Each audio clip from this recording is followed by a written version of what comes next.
নমস্কার। আমাদের আলোচনা চলছে, গত ভিডিওতে আমাদের আলোচনা হয়েছিল যে বাংলা আরেকটি দ্বিতীয় প্যালেস্টাইনে পর্যবসিত হতে চলেছে কিনা। প্যালেস্টাইনের ইতিহাস আপনারা জানেন, আমি এই ভিডিওতে সেটা বেশি বলছি না, কিন্তু বিষয়টা হচ্ছে যে নিজ ভূমে পরবাসী হওয়া। বাঙালির এরকম একটা ভবিতব্য যেন অপেক্ষা করে বসে রয়েছে এবং সেই দিকে এক পা করে এগোচ্ছে। মানে আমি খুব ছোট করে ধরিয়ে দিই, ধরুন কলকাতা শহরটি, এর 300 বছরের একটা ইতিহাস রয়েছে। এটা বাঙালিদের, বিশুদ্ধ বাঙালিদের জায়গা। প্রথমে ইংরেজদের এটা হেডকোয়ার্টার ছিল, তারপরে অনেক কাণ্ড হয়ে গেছে। বাংলার একেবারে নিজস্ব, সবটাই বাংলা।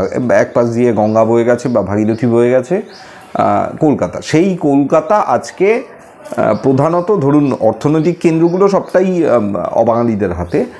কিন্তু যদি এমনি আদমশুমারি করা হয়, জনশুমারি করা হয়, তাহলে সেখানে দেখা যাবে যে একটা বিরাট পার্সেন্টেজ অবাঙালিদের দাপট, এবং কলকাতার বেশ কিছু অংশে বাংলা বললে কোনো উত্তরই পাওয়া যায় না, হিন্দিতে কথা বলতে হয়।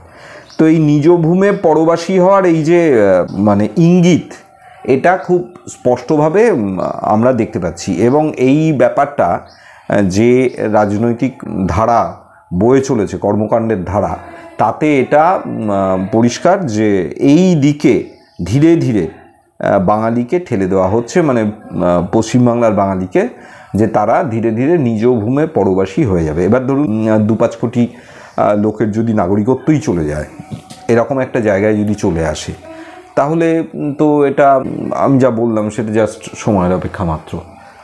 তো এবার বিষয়টা হচ্ছে যে এটা নিয়ে নানা মানুষেরই নানা ধরনের প্রশ্ন আছে, নানা ধরনের বক্তব্যও আছে, মত আছে।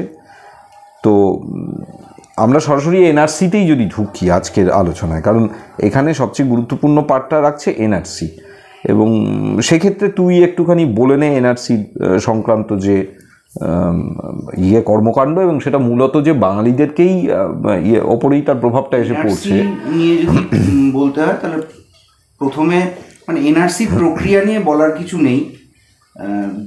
মানে সরকারিভাবে যে পদক্ষেপগুলো গ্রহণ করা হয়েছে সেগুলোর পাশাপাশি যে ধরনের হেট মঙ্গারিং যেটাকে বলে, মানে ঘৃণার বহুল উস্কানি যেগুলো দিয়েছে আমাদের অমিত শাহ, যিনি আমাদের স্বরাষ্ট্রমন্ত্রী, তিনি বলছেন কোনো একটি নির্বাচনী জনসভা থেকে যে আসলে তো এরা উঁই পোকা, এই উঁই পোকাকে আমাদের ধ্বংস করতে হবে।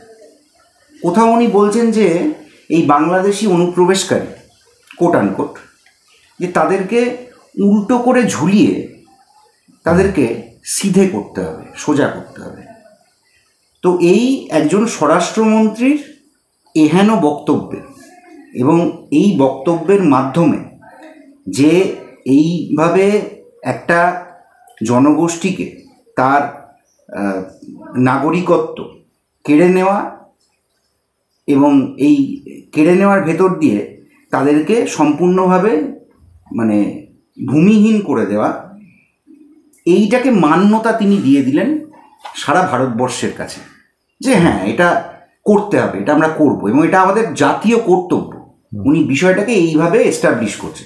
না, তোর কি মনে হয় এই যে বাঙালি বিদ্বেষ, এর উৎসটা কি, কারণ কি? এরা যে এত অন্যান্য জাতের তুলনায়, ভাষাভাষীর তুলনায় এরা ভয়াবহ বাঙালি বিদ্বেষী, এর যে মূল কারণ সেটা কি বলে মনে হয় তোর?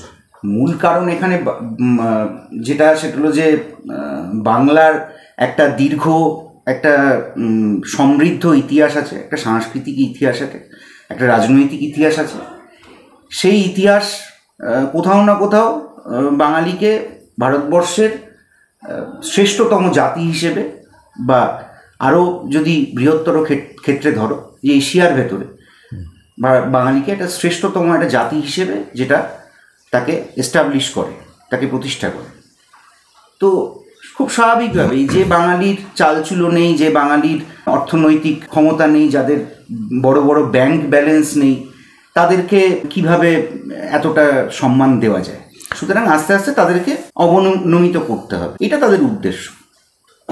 না, এই যে যদি শুধুমাত্র সহায় সম্বলের প্রশ্ন আসে, তাহলে সহায় সম্বলের প্রশ্নে ভারতবর্ষে এরকম অনেক জাতি আছে যাদের তুলনায় সহায় সম্বল কম, ব্যাংক ব্যালেন্স বা ইত্যাদি প্রভৃতি যা কিছু। কিন্তু তার বাইরে অতিরিক্ত কিছু আছে যেটার কারণে এই দিল্লিতে বসে থাকা এরা ভয়ঙ্কর রকমভাবে বাঙালি বিদ্বেষী। এই বাঙালি বিদ্বেষের একটা তো এর একটা মূল কারণ হলো যে বাঙালি ধর্ম নিরপেক্ষ। বাঙালি ধর্ম নিয়ে এতটা চকিত চর্চা বাঙালির ভেতরে নেই। না, এখানে আমার একটা জিনিস মনে হয়, আমি বলেই দিই, সেটা হচ্ছে যে বাঙালির যদি ধরা হয় মানে পশ্চিমবাংলার বাঙালি, তাহলে তার 70% হিন্দু, 70 থেকে 75%। তো এই যে হিন্দুত্ব, বাঙালির যে হিন্দুত্ব, এই হিন্দুত্ব তো সম্পূর্ণ আলাদা, তাই না? বাঙালি হিন্দু, অধিকাংশ বাঙালি হিন্দু, কিছু মুসলিম রয়েছে, কিছু খ্রিস্টান বা আর অন্যান্য বৌদ্ধ টৌদ্ধ ইত্যাদিও রয়েছে, কিন্তু মূলত বাঙালির যে হিন্দুত্ব, বাঙালির যে হিন্দু টেক্সট, সেটা সম্পূর্ণ তো উত্তর ভারতীয় যে কনসেপ্ট তার একেবারে বাইরে এবং আলাদা। এটা কি কোনো কারণ হতে পারে? না, এটা তো আলাদা তো বটেই। মানে আলাদা এই কারণেই যে বাঙালির যে লোকধর্ম, সেই লোকধর্মের সাথে সংমিশ্রণ ঘটেছিল হিন্দু ধর্মের। তো সেই লোকধর্মের চর্চাগুলো এখনো রয়ে গেছে বাঙালি জীবন। এবং বাঙালি কখনো ধর্মের নামে কাউকে মেরে ফেলবো, কেটে ফেলবো, এই জিনিস বাঙালি কখনো ভাবে না। বাঙালির কাছে ধর্মটা অনেক অনেক একান্ত, অনেক নরম তার কাছে। তো এইটা তো অবশ্যই একটা কারণ যে কারণে তাদের যে হিন্দুত্ববাদ, সেই হিন্দুত্ববাদের সাথে বাঙালির একটা তফাৎ, একটা খুব বড় সড়ো পার্থক্য রয়ে গেছে মূলগত। আচ্ছা, তুই কি এটা জানিস যে ধর RSS এর প্রতিষ্ঠাতা ধর হেডগাওয়ার বা গোলওয়ালকার, এই যে মূলত আমি যদি এই দুটো লোকের কথা বলি, এদের জীবনের হিরো ছিল অ্যাডলফ হিটলার। হ্যাঁ, এটা আচ্ছা, বেশ। তাহলে আর ইদানিং আমরা জানতে পাচ্ছি যে আমাদের বর্তমান RSS এর অন্যতম কর্মকর্তা বা ভারতবর্ষের প্রধানমন্ত্রী, তিনি আবার নাকি ইসরায়েলের খুব বন্ধু লোক।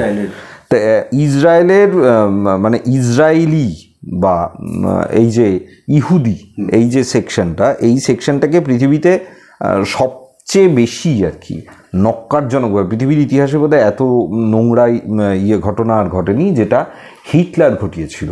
6 লক্ষ ইহুদিকে সে কোথাও পুড়িয়ে, কোথাও গ্যাস চেম্বারে ঢুকিয়ে, কোথাও ফাঁসি দিয়ে, কোথাও গিলোটিনে, কোথাও না খেতে দিয়ে, এরকমভাবে মেরেছিল। মোট সংখ্যাটা প্রায় 6 লক্ষ বা বেশি হতে পারে 6 লক্ষের। এবার বিষয়টা হচ্ছে যে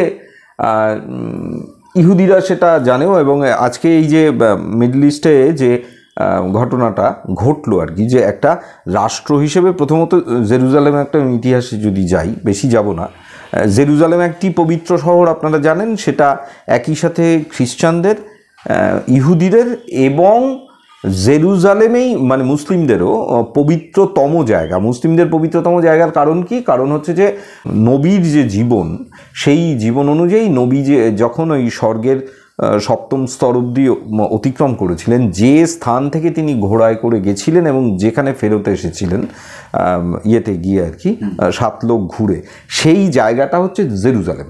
এবং সেই জেরুজালেমের ওই জায়গাটাকে চিহ্নিতকরণ করা নবীর জীবদ্দশাতেই, এবং সেখানে একটা ডোম তৈরি করা আর কি। এবং এটা ঘটেছে আজ থেকে 1500 বছর আগে। এবার বিষয়টা হচ্ছে যে যীশুখ্রিস্ট জন্মাচ্ছেন জেরুজালেমের ঠিক পাশে বেথলেহেমে, ফলত তাদের কাছেও ধর্মীয় ইম্পর্টেন্স রয়েছে একটা। ইহুদিদেরও বা আদি জায়গা হিসেবে তারা যেটা দাবি করে যে এটাই আমাদের আদি জায়গা, প্রথম জায়গা। কিন্তু তারা আজ থেকে 1500 বছর আগে সেখান থেকে ছড়িয়ে গেছিলো, গোটা বিশ্ব জুড়ে তারা ছড়িয়েছিল। এবং বিষয়টা হচ্ছে গোটা পৃথিবী জুড়ে, এমনকি ইউরোপে, সেখানে মানে এনলাইটেন্ড সেকশন, মানে পৃথিবীর প্রথম এনলাইটেনমেন্ট যদি ইউরোপে আসে, তাহলে সেই ইউরোপে এই জিউ বিদ্বেষ, ইহুদি বিদ্বেষ, এটা ভয়ঙ্কর রকমভাবে চাষ হয়েছে। ইভেন আমরা শেক্সপিয়ার পড়তে গিয়েও দেখেছি যে মার্চেন্ট অফ ভেনিস লিখতে গিয়ে শেক্সপিয়ার শাইলকের ইন্ট্রোডাকশন করছেন, শাইলক দ্য জিউস, একদম প্রথম তার গিয়ে শাইলক দ্য জিউস, মানে বিষয়টার মধ্যে একটা ভয়ঙ্কর রকম ঘৃণার জায়গা। এটা এই ঘৃণার চাষ কিন্তু ছিল। তো ইউরোপ সাদা চামড়া, এনলাইটেন্ড, সুতরাং তারা এই সমস্ত কালিমা থেকে মুক্ত এরকম নয়, সেখানে বরং অনেক বেশি হয়েছে এই কাণ্ড। এবং যে কাণ্ড পরবর্তীতে হিটলার ঘটিয়েছে আর কি, অ্যান্টিসেমিটিজম মুভমেন্ট বলে যেটাকে ইয়ে করা হয় আর কি, তো সেইখানে এত ইহুদিকে তারা মেরেছে। এবার পরে যেটা হলো, বিশ্বের কর্মকর্তা যারা, সেটা হচ্ছে যে ইংল্যান্ড, ফ্রান্স, কিছুটা রাশিয়া, জার্মানি তখন বিধ্বস্ত, কিন্তু বিষয়টা হচ্ছে তাদেরকে বিভিন্ন দেশে ছড়িয়ে থাকা ইহুদিদের বলল যে তোমাদের আমরা রাষ্ট্র গঠনের অনুমতি দিচ্ছি, তোমরা এখানে এসো, তোমরা ইয়ে করো আর কি। এবং তারা তার কিছু আগে থেকেই, তার 50-60 বছর আগে থেকেই বিষয়টা শুরু হয়েছিল। রাশিয়া থেকেও প্রচুর ইহুদি তারা জেরুজালেমে মানে ইসরায়েলে এসে বসবাস শুরু করে এবং ধীরে ধীরে ওটা ইসরায়েলি ভূখণ্ড হয়। এবং যেটা দাঁড়ালো সেটা হচ্ছে যে প্যালেস্তিনিয়ান মানে ফিলিস্তিনি যারা, তাদের যে জন্মভূমি মাতৃভূমি, যারা 1000 বছর বা 1500 বছর ধরে যেখানে লালিত পালিত হলো, তাদেরই জন্মভূমি বা তাদের যে দেশ, সেই দেশটাকে এমনভাবে কেটে কুটে ডিজাইন করা হলো দিয়ে একটা অংশ ইসরায়েল, এবং সেই ইসরায়েলকে রাষ্ট্রসংঘ স্বীকৃতি দিল নতুন রাষ্ট্র হিসেবে, কিন্তু সেই স্বীকৃতি ফিলিস্তিন পেল না। এবার এই যে গোটা কর্মকাণ্ড ঘটলো, তার মানে কোনো মনিবের, কোনো শাসকের পৃথিবী জুড়ে যারা দমনপীড়ন চালিয়েছে, তারা এই ইসরায়েল এবং প্যালেস্টাইন সংক্রান্ত যে সমস্যা আজকে পৃথিবীতে, সেটারও জন্মদাতা। ইংল্যান্ড যখন এই বিষয়টাতে যখন প্রবেশ করেছিল, মানে এই বিষয়টায় যখন ইংল্যান্ড ঢুকলো, তখন ইংল্যান্ড যেটা করলো সেটা হলো যে ইসরায়েলিদের যে অংশটা ইসরায়েল বা ইহুদিরা যে অংশটায় থাকতো আর যে অংশটা প্যালেস্টাইনের ভূখণ্ড, এই ভূখণ্ডের ভাগাভাগির ক্ষেত্রে তারা এমনভাবে করলো যে ব্যাপারগুলো মানে দুটো মানে ভূখণ্ডের সংযোজক যে জায়গাগুলো সেগুলো ফানেলের মতো। হ্যাঁ একদম, যাতে বিপদমান মানে ম্যাক্সিমাইজ করা যায় বর্ডার লাইন, ভূখণ্ড তৈরি করা যায় আর বর্ডার লাইনকে ম্যাক্সিমাইজ করা, যাতে যত বেশি সীমান্ত সংঘর্ষ এবং পারস্পরিক দেশ এটাকে ছড়ানো যায়। না অ্যাকচুয়ালি আমি এটাকে রিলেট করছি বারবার এই কারণেই যে আমাদের বাংলার যে ইতিহাস, বাংলাতে হিন্দু মুসলিম কোনো সমস্যা ছিল না তো কোনো কালে, এটা তো আমদানিকৃত একটি সমস্যা। এবং বাংলার হিস্ট্রিতেও আমাদের অতীতের ভিডিওতে নিয়ে আলোচনা হয়েছে, প্রথমত বাঙালি হিন্দুও নয়, বাঙালি মুসলিমও নয়, বাঙালি বৌদ্ধ। এবার তার উপরে চাপানো হয়েছে। পরবর্তীতে পৃথিবীর শয়তানতম জাত ব্রিটিশ, সেই ব্রিটিশরা দেখলো যে বাঙালি জাতি যেভাবে তেড়ে ফুড়ে উঠছে, রামমোহন রায় থেকে শুরু করে একদম সুভাষ বোস পর্যন্ত বা রবি ঠাকুর পর্যন্ত, এই যে বাঙালির যে ভয়াবহ উত্থান, যেখানে অনেক ইউরোপিয়ান ইয়েকেও তারা ছাড়িয়ে চলে যাচ্ছে নানা ক্ষেত্রে, জীবনের সব ক্ষেত্রে আন্তর্জাতিক, আন্তর্জাতিক, সেইটাকে কিছুতেই সহ্য করতে পারলো না এরা। এবং এদের নর্ডিক সেন্টিমেন্ট থেকে হোক বা অন্য কোনো সেন্টিমেন্ট থেকে হোক, বাঙালি জাতিকে ধ্বংস করবার জন্য তারা একটা স্কিম করেছিল, সেটা বঙ্গভঙ্গ। এই বঙ্গভঙ্গে কার কী লাভ হয়েছে আমি জানি না, কিন্তু যেটা হয়েছে শ্যামাপ্রসাদ মুখোপাধ্যায়ের লাভ হতে পারে, এরকম আরও কারো লাভ হতে পারে, বাঙালির সর্বনাশ হয়েছে। ব্রিটিশের উত্তরসূরিটা তো আজকে ক্ষমতায়, হ্যাঁ অবশ্যই, কোনো ইয়ে নেই, টেক্সট পাওয়া যায়, হ্যাঁ একেবারেই টেক্সট পাওয়া যায়। হ্যাঁ, ব্রিটিশের উত্তরসূরি যারা তাদের সমর্থন করতো, যারা এই গোলওয়ালকার বা হেডগাওয়ার্ড এরা পরিষ্কার বলেছিল যে ওই স্বাধীনতার যুদ্ধ রাজনীতি করে আমাদের কাজ নেই, আমাদের সমাজ গঠন করতে হবে। এবার সমাজ গঠন কি, সমাজ গঠন করে কে? সমাজের প্রভু যে সেই রেঞ্জের যার লেখাপড়া জ্ঞানগম্যী ধ্যান ধারণা, যদি কেউ সাম্ভাজিকে হিরো ধরে আজকের পৃথিবীর সমাজ গঠন করতে যায়, তাহলে সেই সমাজ কতটা বিকৃত হতে পারে। তো সেই সমাজের সমাজ গঠনের যে প্রণোদনা, তার যে অত্যাচার, সেটা এসে বাঙালির ওপর পড়ছে এবং বাঙালি আজকে ভয়াবহ অধঃপতিত, ধ্বংসপ্রাপ্ত, সে এইটার দ্বারা ভয়ঙ্কর রকমভাবে ক্ষতিগ্রস্ত হচ্ছে। কিন্তু তুমি যে এই যে বলছো যে আগামীর প্যালেস্টাইন, হ্যাঁ, এই আশঙ্কার যে জায়গা, কিভাবে রিলেট, হ্যাঁ, নিজ ভূমে পরবাসী হতে হবে বাঙালিকে। আজকে কথাটা আমি কলকাতার উদাহরণ দিলাম তো, যে একটু একটু একটু একটু করে এরা মানে ইহুদিরাও কিন্তু এইভাবেই এসেছিল। ইহুদিরা একটু একটু করে জমি কিনে নিয়েছিল। এরা ওই সম্ভবত একজন ইহুদি আর কি রথচাইল্ড, সম্ভবত ব্যাংকার ছিল বড় ইউরোপের, সম্ভবত রথচাইল্ড এরকমই নামটা যতদূর স্মরণে আসে, লোন প্রোভাইড করেছিল। এবং যারা বিভিন্ন সময় রাশিয়া থেকে মূলত একটা বিরাট দল যখন এসে পৌঁছলো, কারণ রাশিয়াতে জার যখন মারা গেল তখন এরকম একটা রব উঠেছিল যে জারকে হত্যা করেছে ইহুদিরা, ফলত রাশিয়াতে ইহুদি নিধন শুরু হয়েছিল।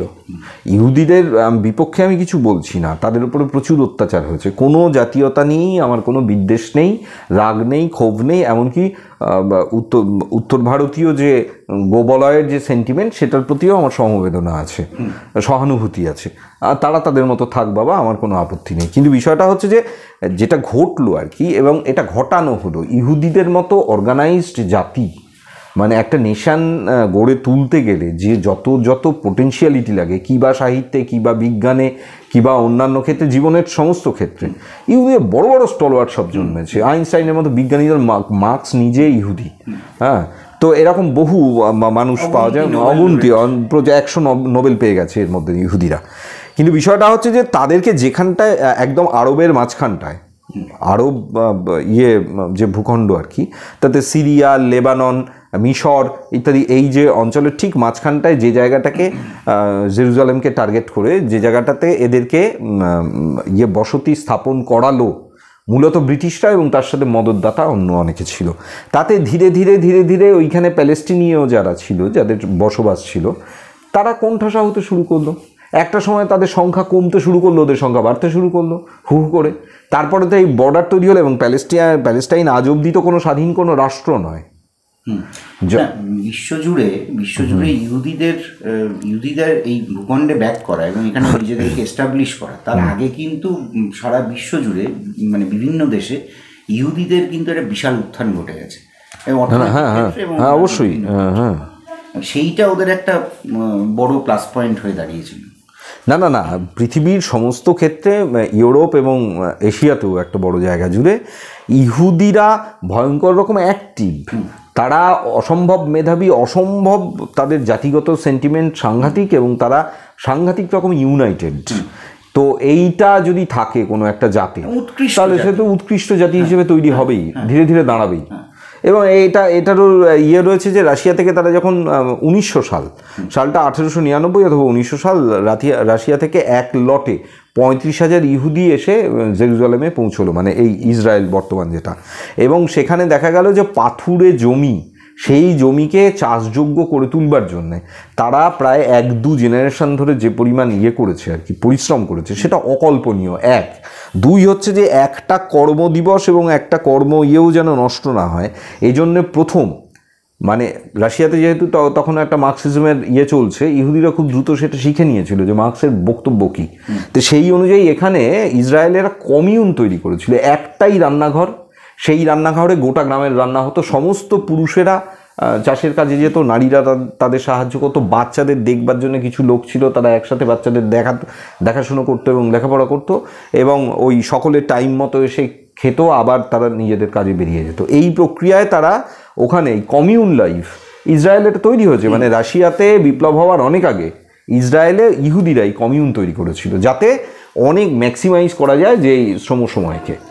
কিন্তু বিষয়টা হচ্ছে যে একটু একটু একটু একটু করে যেটা দেখা গেল যে 1000-1500 বছর ধরে বসবাসকারী হযরত মুহাম্মদের শিষ্য ইসলাম ধর্মাবলম্বী যে সমস্ত মানুষজন, তারা তাদের ভূমিতেই প্রবাসী হতে চলেছে বা হয়ে চলেছে আজ অবধি, এবং এখনও আজ অবধি এই সমস্যার কোনো সমাধান হয়নি। বাংলার ক্ষেত্রেও বিষয়টা একই রকম। বাংলায় একটু একটু করে এই যে বাংলা গঙ্গার পার, 2 পার, বাংলা নিজস্ব ভূখণ্ড, এবং সেখানে বাঙালি জন্মেছে 14 পুরুষ ধরে, বা তার অনেক বেশি 140 পুরুষ ধরে, বা তার চেয়েও বেশি পুরুষ ধরে। আজকে বাঙালি একটু একটু করে এখানে পরবাসী হচ্ছে। কিন্তু যেটা এখানে বক্তব্য ছিল, যেহেতু প্যালেস্টাইনের একটা উদাহরণ এলো, তো সেক্ষেত্রে এই প্যালেস্টাইনকে যারা অবদমিত করে রেখেছে বা করে ফেলেছে, সেরকমভাবে ধরো বাঙালিকে যারা অবদমিত করার চেষ্টা করছে, এই প্রচেষ্টাটা তারা চালিয়ে যাচ্ছে, এবং যেহেতু এখন তাদের রাষ্ট্র ক্ষমতা তাদের হাতে, তো এইবার যে কনসেপচুয়ালি যে জায়গা থেকে তারা এটা করার চেষ্টা করছে, প্রথমত হলো যে এম এস গোলওয়ালকারের এটা তার ঘোষিত বক্তব্য যে হিন্দু যে এই জাতীয়তাবাদ, এই হিন্দু জাতীয়তাবাদের মূল 5টা স্তম্ভ কি? একটা হলো হিন্দু ধর্ম, হিন্দু জাতি, হিন্দু সংস্কৃতি, হিন্দি এবং সংস্কৃত। তার মানে এখানে কিন্তু ধর্মের সাথে সাথে ভাষা চলে আসে। অতএব এখানে এসে বাঙালি যে সমস্যাটায় পড়ছে, যে বাঙালি হিন্দু, কিন্তু বাঙালির ভাষা তো হিন্দি নয়, বাঙালির একটা তার চাইতে অনেক সমৃদ্ধ, অনেক সমৃদ্ধ, অনেক পুরাতন, যার একটা দীর্ঘ ইতিহাস রয়েছে, সেই ভাষা বাঙালির নিজস্ব ভাষা। সেই ভাষা থেকে বাঙালিকে আজকে যদি সহি হিন্দু হয়ে উঠতে হয়, বিজেপি যেটা চায়, তাহলে তাকে হতে হবে হিন্দি ভাষী। তবে এই হিন্দির যে প্রচার, হিন্দির যে দখলদারি, এই দখলদারি আমরা কিভাবে দেখছি, যে ধরো পাড়ায় পাড়ায়, মানে আমি তো ধারণাই করতে পারি না যে এটা কি করে সম্ভব যে পাড়ায় পাড়ায় বজরংবলীর মন্দির গড়ে উঠছে। আমরা রামায়ণ পড়েছি, রাম সীতার গাথা, আমাদের এখানে যাত্রা হতো, আমাদের এখানে বিভিন্ন রকম পালাগান হতো, সেখানে আমরা হনুমানকে দেখেছি। হনুমান একটা চরিত্র। এই যে নতুন ভগবানের আমদানি, এই যে গণেশ চতুর্থী, বাঙালি সংস্কৃতিতে কি অনুপ্রবেশ করছে? ধনতেরাস। মা লক্ষ্মী আমাদের ধনসম্পদের দেবী, সমৃদ্ধির দেবী, তাকে বাঙালির ঘরে ঘরে বৃহস্পতিবার করে তাকে পুজো করা হতো। ঘরে একটা ছোট পট থাকতো, বা কোজাগুড়ি লক্ষ্মী পুজো ঘরে ঘরে হয় প্রতি বছর। সেইখান থেকে আজকে আসছে কি ধনতেরাস। ধনতেরাস মানে কি? সোনা কিনতে হবে। ধনতেরাসে সোনা কেনা একটা পবিত্র কর্তব্য। তো এইভাবে এই যে আগ্রাসন, বাঙালিকে যে ভাষাগতভাবে সাংস্কৃতিকভাবে এই যে আগ্রাসন, এর ধারা তো চলেছে, কিন্তু এখন যেটা যুক্ত হয়েছে সেটা হলো যে এর পেছনে বিবিধ কারণ থাকতে পারে। যে প্রথমত হলো যে বাঙালি বিজেপিকে কোনোভাবেই হোক গ্রহণ করছে না। হতে পারে বা যে বিজেপি শাসক হিসেবে তারা সেই কারণে বাঙালিকে অবদমিত করতে চাইছে অন্যভাবে, এটা একটা হতে পারে। দ্বিতীয়ত আর একটা যেটা হতে পারে, যেটা আরও মানে খুব শঙ্কার বিষয়, সেটা হলো যে বাংলা ভূখণ্ডকে একটা সেই অর্থে একটা যুদ্ধভূমি বা সেই অর্থে একটা কাশ্মীরের মতো একটা ইনসার্জেন্সি একটা গ্রাউন্ড হিসেবে তৈরি করার একটা পরিকল্পনা যেন আমরা দেখতে পাচ্ছি ধীরে ধীরে। না, যদি বিষয়টা এরকম হয় যে বাঙালি মানেই রোহিঙ্গা, বাঙালি মানেই বাংলাদেশি, এটা যদি এই প্রচারটা যদি ক্রমাগত চলতে থাকে তাহলে কাশ্মীর হতে তো অসুবিধে নেই। তুমি গত পরশুদিন হিমন্ত বিশ্ব শর্মা, আসামের মুখ্যমন্ত্রী, তার বক্তব্য শুনেছ? না, শোনা হয়নি। তার বক্তব্য হলো ভয়ঙ্কর। মানে বলছে যে সেন্সাসের সময় যখনই মাতৃভাষাকে বাংলা লিখবে তখন অনুপ্রবেশকারী হিসেবে তাকে চিহ্নিত করতে ওই কলামে টিক মারা হয়ে যাবে, এটা তিনি বলছেন। হ্যাঁ, তার মানে বিষয়টা হচ্ছে যে এনআরসি এই প্রক্রিয়া যেটা চালু করা হলো, ভারতবর্ষে যদি এটার জন্য কেউ ক্ষতিগ্রস্ত হয় কোনো তাহলে সেটা শুধুমাত্র বাঙালি। তাহলে এনআরসি মূলত আসলে ভারতবর্ষের যে সিটিজেনশিপ রেজিস্টার বা নাগরিকত্বের খতিয়ান, বিষয়টা এরকম নয়। এটা শুধুমাত্র বাংলায় বসবাসকারী লোকজন, কারণ অন্য কোথাও এটা প্রযোজ্যই হচ্ছে না। একটা মধ্যপ্রদেশের লোকজন এনআরসি করার কোনো ভ্যালু হয় না, মানেই হয় না কোনো।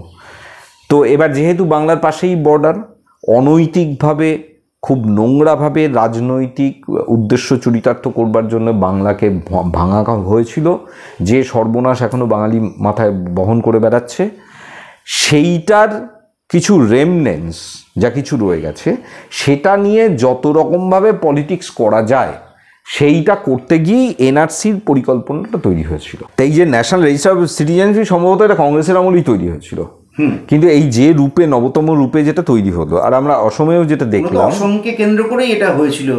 এটা তো পরিষ্কার 1948 সালের আগের ডকুমেন্টস। এবং ভারতবর্ষের যে নাগরিকত্বের যে বিষয়, পৃথিবীর বোধহয় কোথাও এত জটিল নাগরিকত্বের সিস্টেম নয় আর কি উন্নত দেশগুলোতে। ভারতবর্ষ তার চেয়েও উন্নত। সেই কারণে ভারতবর্ষের নাগরিকত্ব পাওয়া মানে হচ্ছে হাতে চাঁদ পাওয়ার মতো ব্যাপার, মানে আজকে যেখানে দাঁড়াচ্ছে। অন্তত অসমে এই যে 17 লক্ষ হিন্দু বাঙালি বেনাগরিক হলো অথবা ডি ভোটার হলো, ডাউটফুল ভোটার হয়ে গেল। ডাউটফুল ভোটার হয়ে যাওয়া মানেই হচ্ছে যে তার প্যান, আধার ইত্যাদি এগুলো সব কোয়েশ্চেনেবল হয়ে গেল। কোনো ধরনের ট্রানজ্যাকশান, কোনো ধরনের সম্পত্তি ক্রয়, কোনো সরকারি চাকরিতে যোগদান, সরকারি কোনো ইনস্টিটিউটে যাওয়া, থানায় গিয়ে অভিযোগ করা, হসপিটালে ভর্তি হওয়া, ইন্স্যুরেন্স ক্লেম করা ইত্যাদি যা কিছু, এইগুলো থেকে তারা বঞ্চিত হচ্ছেন বা হতে চলেছেন। এখন আমার বক্তব্য হচ্ছে যে এই যে হিন্দু মসিহা বলে যারা আসছে বাজারে, এই হিন্দু মসিহারা এরা তো গত 5-6 বছর পেরিয়ে গেল। অসমের এই বাঙালি হিন্দু যারা, মানে হিন্দু এবং বাঙালি যারা, তাদের জন্য নাগরিকত্বের কোনো তো আনেননি এখনো, যে না না না আমার এই হিন্দু ভাইরা এত 15 লক্ষ 17 লক্ষ হিন্দু ভাই এরা কোথায় যাবে, এটা করা হয়নি। তাহলে এটা খুব স্পষ্টভাবেই বোঝা যাচ্ছে। প্রথমত অসমে একটা গণসমর্থন ছিল। কাদের সমর্থন? অসমিয়াদের সমর্থন। কেন সমর্থন? কারণ বাঙালি একটা মেধাবী জাতি, যে ইহুদিদের কথা আমি বললাম না, এখানে অসমে বাঙালিদের বসবাসের ইতিহাসটা তুমি বলো। হ্যাঁ, বলছি সেটাই, যে যেহেতু ঐতিহাসিকভাবে ব্রিটিশরা তাদের অ্যাডমিনিস্ট্রেটিভ কাজে লেখাপড়া জানতো একমাত্র ভারতবর্ষে বাঙালিরা, সে কারণে অসমে যখন তারা ইয়ে করলো, অসময়ে বাংলা থেকে লোকজন নিয়ে যাওয়া শুরু হলো এবং সেখানে শহরাঞ্চলে তারা বসবাস করতে শুরু করলো। পরবর্তীতে ব্রিটিশরা যখন দেখলো যে এই যে জমি এটা চা চাষের জন্য খুব উপযোগী, তখন মূলত বাংলা থেকে, মানে তখন অবিভক্ত বাংলা, সেই বাংলা বিহার বাংলা থেকে এবং বর্তমান ঝাড়খণ্ড যেটা, এবং ঝাড়খণ্ডে এটা নামালে যাওয়া বলতো, নামালে যাওয়া, এবং এখনও ওইসব অঞ্চলে এই জাতীয় আদিবাসী ট্রাইব মানুষজন তাদের প্রচুর বসবাস রয়েছে, এমনকি আমাদের এই জলপাইগুড়ি কোচবিহারেও রয়েছে, এদের মদেশীয় বলে এদের। তো এরা ওই গেছিল এবং সেখানে তারা স্থায়ীভাবে বসবাস করেছে। কতদিন করেছে? 150 বছর, 200 বছর। আজকে যদি হঠাৎ করে বলে তুমি কি খাও, আমি মাছ ভাত খাই, এই বেটা ধর এখান থেকে বের করতে হবে। আজকে যারা, তাহলে তো সেই হিসেবে যদি তুমি ধরো, আজকে যারা হিন্দুত্বের ঝান্ডা নিয়ে আসছে তারা তো লেগাসি বহন করছে তো আর্যদের, আর্যরাও তো বহিরাগত। তারা আর্য নয়, যাই হোক না, আর্য ব্যাপারটা একটা আর্য তো জাস্ট একটা ইয়ের মতো এসেছিল, তারপর সেটা ব্লেন্ডিং হয়ে গেছে। আজকে যারা হিন্দু ধর্মের নিয়ে আসছে তারা এরকম কিছু নয়, মানে সেই অর্থে আর্য গৌরব নিয়েই তো এরা করে না। ঠিক, আর্য গৌরবটা হিটলারের ছিল, সেই গর্বে গোলওয়ালকার এবং হেডগাওয়ার এরাও গৌরবান্বিত ছিল যে আমরাও আর্য, উনিও আর্য, উনি আমাদের আত্মীয়, আপন ভাই, কাকার ছেলে বা জ্যাঠার ছেলে, এরকম ভাবতে পারতো ওরা। কিন্তু বিষয়টা হচ্ছে যে আমাদের ইতিহাসের পর্যালোচনা করতে গেলে বিষয়টা এরকম নয়। আর্য বলতে গেলে আর্য একটা বিরাট বড় চ্যাপ্টার ভারতবর্ষের ইতিহাসে, যে আর্যরা, যেমন এদের মধ্যে এরকম বক্তব্যও রয়েছে যে গঙ্গাধর তিলক, বাল গঙ্গাধর তিলক, মানে এদের যে অন্যতম গুরু ছিল আর কি এই লোক ইয়েদের, তিনি কংগ্রেস করতেন এবং তিনি একটা ইতিহাসও লিখেছিলেন, ভারতবর্ষের ইতিহাস, এবং তাতে তার মূল প্রতিপাদ্য ছিল যে আর্যরা বহিরাগত নয়, আর্যরাই হচ্ছে ভারতবর্ষের আদি লোক। এটা গঙ্গাধর তিলকের তত্ত্ব। এবার সেই তত্ত্বতেও কেউ কেউ বিশ্বাস করে, আমরা সেই আলোচনায় যাচ্ছি না। আজকে আমরা যেটা দেখতে পাচ্ছি সেটা হচ্ছে যে আমরা একটু একটু করে দেখতে পাচ্ছি পরিষ্কারভাবে সর্বভারতীয় প্রেক্ষিতে তো বাঙালি ব্রাত্য হয়ে গেছে বহুকাল আগেই, মানে 1 শতাব্দী আগে। আর আজকে আমরা দেখতে পাচ্ছি যেটুকু যা অবশিষ্ট রয়েছে, ঝুপড়ির দোকান, চায়ের দোকান, আড্ডা, মাছের বাজার, এই যে এরকম অতি দুস্থ দিন দরিদ্রের মতন যে বাঙালির জীবন, সেই জীবনেও এই আগ্রাসনটা এসে পৌঁছলো। এবং বাঙালিকে একটু একটু করে, আমি নর্থ কলকাতায় গেলে তো আমার মনেই হয় যে আমি অন্য কোনো কোথাও এসেছি, কারণ সেখানে হিন্দি ছাড়া কেউ বলে না। ইভেন বাঙালি যারা, তারাও চেষ্টা করে কত বিশুদ্ধভাবে হিন্দিভাষীদের মতন বলতে পারে। তা আমার মনে হয় এটাই তো নিজ ভূমে পরবাসী হওয়ার ইয়ে।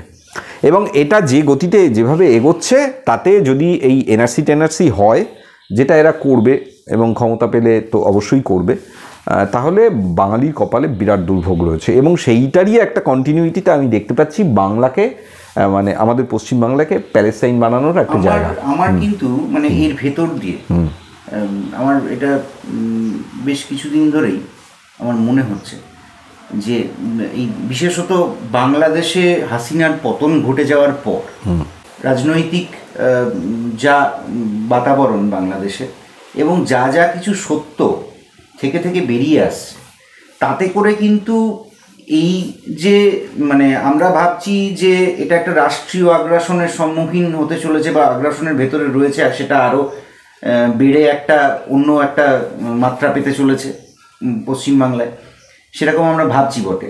কিন্তু এই বিষয়টা আমার তো মনে হচ্ছে যে এটা আন্তর্জাতিক একটা কোনো একটা খেলা চলছে, কোনো একটা চক্রান্ত চলছে। কেননা বাংলাদেশের যদি তুমি রিসেন্ট পাস্টে ঘটে যাওয়া ঘটনাগুলি যদি তুমি দেখো, তাহলে ধরো মানে হাসিনার পতনের সময় যে ধরনের বাংলাদেশে যেরকম উন্মত্ত পরিস্থিতি তৈরি হয়েছিল এবং যেরকম যুদ্ধবিগ্রহ লেগে গেছিল, তাতে করে প্রচুর মানুষজন মারা যায়, এবং সেখানে ধরো ন্যাটোর বুলেট পাওয়া যাচ্ছে, প্রকাশিত খবর যে ন্যাটোর বুলেট পাওয়া, এটা কারো মানে বিচ্ছিন্ন দাবি নয়, এটা প্রকাশিত খবর যে ন্যাটোর কোনো একটি ছাত্রের বুকে।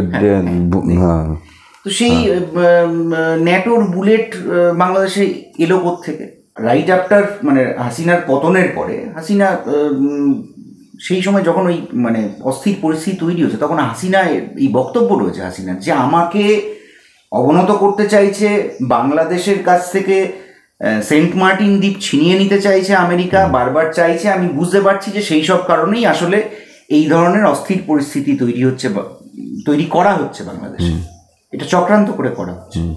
তো এই দাবি হাসিনা করেছিলেন, এবং তারপরে আমরা দেখলাম যে সরাসরি উড়ে এসে ক্ষমতায় বসলেন ইউনূস সাহেব। তো তারপরে আমরা জানতে যেটা পারছি যে সেটা হলো যে সেন্ট মার্টিন দ্বীপ হস্তান্তর হয়ে যাচ্ছে। কখনো বলা হচ্ছে না, সেন্ট মার্টিন দ্বীপকে আসলে তো সেই দ্বীপের জীববৈচিত্র্য বাঁচিয়ে রাখার জন্য সেখানে ট্যুরিস্টদের যাতায়াত বন্ধ করে দেওয়া হচ্ছে, এরকম বিভিন্ন খবর।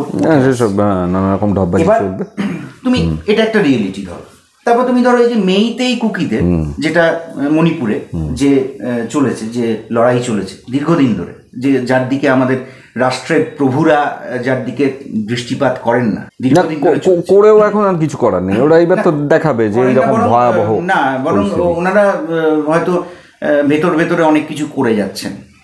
হ্যাঁ, কিন্তু তোর এই বক্তব্যটা সঠিক যে এর পেছনে কোনো আন্তর্জাতিক থাকতে পারে। কারণ যে থার্ড যে ইনস্ট্যান্সটা তোমাকে দেব, যে ঘটনাটার কথা তোমাকে বলবো, যে এই মেইতেই কুকিদের এই লড়াইয়ের ভেতরে স্থানীয় দুটো জাতিগোষ্ঠীর ভেতরে লড়াই, সেখানে ড্রোন মিসাইল ব্যবহার করা হচ্ছে। কোথা থেকে আসছে, কে ফান্ড করছে, কারা যোগাচ্ছে? একদম সঠিক। তাহলে এই যে এন্টায়ার যে এই যে আমার বাংলা বা আমাদের বাংলার আশপাশ জুড়ে যে এই যে ভূখণ্ডটা, এই ভূখণ্ডটাকে নিয়ে কি কোনো অন্য পরিকল্পনা আছে আমাদের রাষ্ট্রের এবং আমাদের বিশ্বের যারা এই মুহূর্তে নিয়ন্তা, তাদের কি মনে হয়? হ্যাঁ, না, বিষয়টা হচ্ছে যে মানে এটা যদি কোনো আন্তর্জাতিক কোনো ষড়যন্ত্রের পার্ট হয়, তাহলে আমরা ঠিক জানি না যে ভারতবর্ষের স্টেক হোল্ডার কারা সেটা আমরা জানি না। কিন্তু এটা আমরা প্রতিনিয়ত দেখতে পাচ্ছি যে ভারতবর্ষের নানা প্রান্তে যে মেইতেই কুকি, আমি 3 জন মেইতেই, 2 জন মহিলা এবং 1 জন মেইতেই পুরুষের সাথে আমি কথা বলেছিলাম গত বছর, এবং তাতে আমি জিজ্ঞেস করলাম ওদেরকে যে এরকম আচ্ছা আপনাদের এই যে যুদ্ধ চলছে এটার কারণ কি, প্রয়োজন কি? তখন তারা স্ট্রেট বললো যে না, কুকিদের আমাদের দেশ ছেড়ে চলে যেতে হবে। আমি বললাম ও কুকিরা কি বাইরে থেকে এসেছিলো? বলছে যে হ্যাঁ, ওরা বার্মা থেকে এসছে, ওরা মায়ানমারের লোক। তো আমার কবে এসেছে? তো সায়েদ করতে করতে আমাকে যেটা বললো যে 1800 সালের আশপাশ দিয়ে কোনো একটা সময়, মানে আজ থেকে প্রায় 200 থেকে 250 বছর আগে কুকিরা, তারা হচ্ছে, যদি আমি ধরে নিচ্ছি তাদের বক্তব্য, যে মায়ানমার বা এরকম কোনো অঞ্চল থেকে এসেছিল এবং এসে মূলত মণিপুরের পাহাড়ি যে অঞ্চল, সেই পাহাড়ি অঞ্চল, দুর্গম পাহাড়ি অঞ্চল এবং বনাঞ্চল সেখানে তারা বসতি গড়ে তারা থাকতো। ওই টুকটাক ঝুম চাষ, একটু আধটু শিকার, পাহাড়ি কিছু সংগ্রহ, ফলমূল সংগ্রহ, এই তাদের জীবন। দেখো এইটা তো ছিল, এটা তো সারা বিশ্ব জুড়ে এই যে মাইগ্রেশন, হ্যাঁ ডেফিনেটলি, হ্যাঁ অবশ্যই, হ্যাঁ চিরকালই। আজকের মানব হোমোসেপিয়েন্স গড়ে উঠবার ক্ষেত্রেও এই মাইগ্রেশন একটা ঐতিহাসিক রোল, মানে কি বলবো, গুরুত্বপূর্ণ ভূমিকা পালন করেছে। আমার প্রশ্ন হচ্ছে যে আমার ভূখণ্ডটা কেউ দখল করতে আসছে কিনা, আমার ভূখণ্ডে কেউ আসছে, এসে বসবাস করছে, সে এখানে তার জীবন চর্চা শুরু করছে, তাতে তো আমার কোনো আপত্তি থাকার কথা নয়। আমার আপত্তিটা কোথায় থাকবে যে আমার এই ভূখণ্ড আমার সংস্কৃতিকে দখল করছে, বিকৃত করছে কারা, বা ধ্বংস করছে কারা?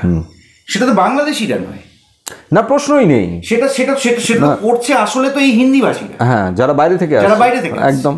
আজকে বিহারে আজকে বাঙালি নারী নিয়ে, বাঙালি মহিলাদের নিয়ে বিহারে আজকে অডিও তৈরি হচ্ছে, audio song, Bhojpuri audio song, যেটা খুব লোভনীয় বিষয়।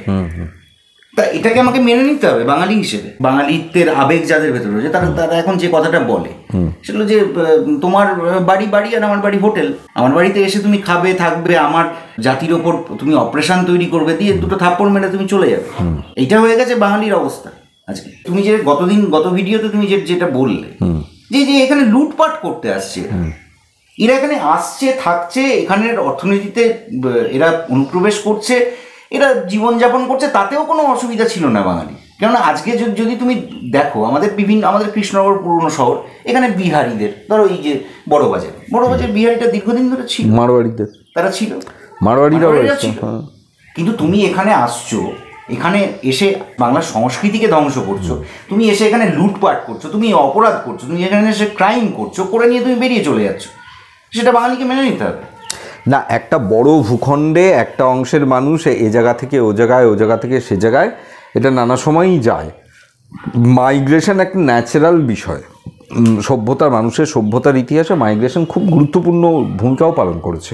এক দেশের মানুষ যদি আরেক দেশে না যেত তাহলে সংস্কৃতির যে ব্লেন্ডিং আর কি সেটা হতো না, এবং তার মধ্যে দিয়ে যে উৎকর্ষের সূচনা ঘটে আর কি সেটাও ভালো মতো ঘটতো না। তো সেগুলো তো যা হওয়ার হয়েছে। আজকে যখন পলিটিক্যাল বাউন্ডারি নির্দিষ্ট হয়ে গেছে, একদম কনফার্ম হয়ে গেছে গত 60-70 বছর ধরে, ভারতবর্ষে স্বাধীন হওয়ার পর থেকেই যদি আমি ধরে নিই, তার আগে পর্যন্ত কমনওয়েলথ দেশগুলোতে সকলের অনায়াসে যাওয়া আসা ছিল, মানে আইনানুগ ছিল, এবং তারা স্থায়ীভাবে সেখানে বসবাস করতে পারতো, জমি বাড়ি কিনতে পারতো। অনায়াসেই বাংলার থেকে কেউ একজন বার্মাতে গিয়ে বসবাস করতে পারতো বা পেশোয়ারে গিয়ে বসবাস করতে পারতো, এখানে কোনো বাধা ছিল না থেকে। এবার বিষয়টা হচ্ছে যে 1000 বছর ধরে চলে আসা একটা মাইগ্রেশনের যে পদ্ধতি, যেমন আমাদের বাংলা থেকে প্রচুর ছেলে মেয়ে আমেরিকাতে চলে যাচ্ছে বা ইয়েতে চলে যাচ্ছে, বা ব্যাঙ্গালোরেও যাচ্ছে বিভিন্ন কাজে, এটাই তো হয়ে থাকে। তো এই মাইগ্রেশন ব্যাপারটা অত্যন্ত স্বাভাবিক, অত্যন্ত কিন্তু বিষয়টা হচ্ছে যে যেভাবে পশ্চিমবাংলার ক্ষেত্রে যেটা আচ্ছা ধরা যাক, এই যে প্রশ্নটা যে 1947 সালের পর থেকে ক্রমাগত পূর্ববঙ্গ থেকে, মানে বর্তমান বাংলাদেশ থেকে উদ্বাস্তু হোক, শরণার্থী হোক, অথবা যাই হোক ইললিগাল মাইগ্রেন্ট হোক, যেভাবেই হোক বাংলায় এই এপার বাংলায় ঢুকেছে এবং এখানে এসে স্থায়ীভাবে বসবাস করতে শুরু করেছে। হ্যাঁ, এটা যে ঘটেছে সেটা আমরা জানি। কেউ 48 সালে এসছে, কেউ 78 সালে এসছে, কেউ 88-তে এসছে, কেউ এমনকি 98-তে বা 2008-এও এসেছে। তো বিষয়টা হচ্ছে যেটা, যে এটা একদমই আমার নিজস্ব যে মত, এতে যে খুব বিরাট কোনো ক্ষতি ঘটে গেছে এটা আমি মনে করি না, অনেকেই মনে করতে পারে। যেমন বিষয়টা হচ্ছে, আমি কদিন আগেই কথা বলতে গিয়ে জানছিলাম যে না ওইসব বাঙাল মেরে যদি তাড়িয়ে দিতে পারি তাহলে এই শহরটা অনেক সুন্দর হয়ে যাবে, এরকম একটা দল লোকজন তারা বলছে। এবার বিষয়টা হচ্ছে যে বাঙাল ঘটিয়ে এই বিষয়টা আলোচনায় আসবে, আমার মনে হয় খুব প্রয়োজনীয় সেটা, যে বিষয়টা হচ্ছে যে এরা তো বাধ্যবাধকতার জায়গা থেকে করেছে কাজটা, এবং এরা কোনো ক্ষতিবৃদ্ধি করেনি। মানে এখনও শুধু যদি আমি ইকোনমির জায়গা থেকে ধরি, তাহলে একটা মানুষের যেমন পেট আছে, মুখ আছে, খাবারের প্রয়োজন আছে, শোয়ার জায়গা বা থাকার জায়গার প্রয়োজন রয়েছে, একই সাথে তার দুটো হাত রয়েছে, দুটো পা রয়েছে, সে শ্রম দান করতে পারে, কোনো ইউটিলিটি তৈরি করতে পারে সোসাইটিতে। তো এইটা তো সে কারণে মানবকে সম্পদ ধরা হয়, মানব অলওয়েজ সম্পদ। এখনও অবধি মানুষ বোঝা এই বিষয়টা নিয়ে ইকোনমিক্সে কোনো আলোচনা আসেনি। তো বিষয়টা হচ্ছে যে ধরে নিচ্ছি আমি যে পূর্ববর্তী অজস্র পাপের কারণে কিছু মানুষকে উদ্বাস্তু হয়ে ওপারে বাড়িঘর, জমিজমা ইত্যাদি ছেড়ে তাদেরকে এপারে চলে আসতে হয়েছে, এবং সেই সংখ্যাটা অনেক। তা তার বোঝা তো বাঙালিই বইছে। তো সে, বা যদি যেটাকে বোঝা ধরি আমি, তো বিষয়টা হচ্ছে যে আজকে এটা যদি হঠাৎ করে একটা কনসার্ন হয়ে ওঠে, সবচেয়ে বড় কনসার্ন, আজকে এটা দিয়ে হবেটা কি? এনআরসি করে কে কটা লোক ওপার বাংলা থেকে এসেছিল আর কে এখানকার ভূমিপুত্র, সেটা দিয়ে কি হবে? কি কোন সত্যে উপনীত হওয়া হবে? কি প্রয়োজনটা কি? এটা দিয়ে ভারত রাষ্ট্র যে উন্নয়নশীল সেখান থেকে উন্নত হয়ে যাবে, 5 ট্রিলিয়ন ইকোনমি হয়ে যাবে, যেটা নির্মলা সীতারামন বলেছেন, গত কয়েক বছর ধরে বলে আসছেন। ভারত সরকার বলছে যে মূলত তো এখন তো ধরো আমি কারোর ভেতরেই কোনো তফাৎ দেখি না, সবাই বাঙালি, বাংলাদেশি, রোহিঙ্গা, ঠিক আছে? হ্যাঁ, একেবারেই তাই। তো রোহিঙ্গাদের সংখ্যা, আনুমানিক সংখ্যা এটা বলা হচ্ছে যে 40,000।